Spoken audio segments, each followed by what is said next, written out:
عالمی مدنی مرکز فیضان مدینہ باب المدینہ کراچی پاکستان میں امجدی کابینات کے تربیتی اجتماع کا احوال پیش خدمت ہے۔ رکن شورا فاروق جیلانی عطاری نے اسلامی بھائیوں کو مدنی پھول بھی دیے۔ مدنی چینل کے ناظرین، تبلیغ قرآن و سنت کی عالمگیر غیر سیاسی تحریک دعوت اسلامی کے عالمی مدنی مرکز فیضان مدینہ باب المدینہ کراچی پاکستان میں 3 دن کے تربیتی اجتماع کا سلسلہ ہوا، جس میں باب الاسلام سندھ پاک امجدی کابینات کے ایک تعداد میں اسلامی بھائی شریک ہوئے۔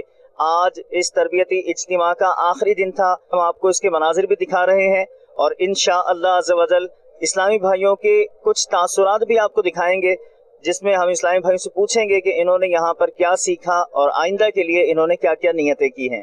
آئیے اجتماع کے کچھ مناظر آپ کو دکھاتے ہیں۔ شہر سے آئے ہیں، باغر سے بھی آئے ہیں، سرکار کے شیدائی فیضان مدینہ میں، سرکار کے شیدائی فیضان مدینہ میں۔ نیت کر کے تو یہ آئے تھے کہ انشاءاللہ یہاں آئیں گے کچھ سیکھیں گے، مگر یہاں آنے کے بعد ماحول دیکھا، انشاءاللہ نیت یہ کہ اگلے محرم اور حرام میں 3 دن کے لیے اور انشاءاللہ آئیں گے یہاں پر۔ آپ کو کیا بتائیں، کافی سیکھا ہے۔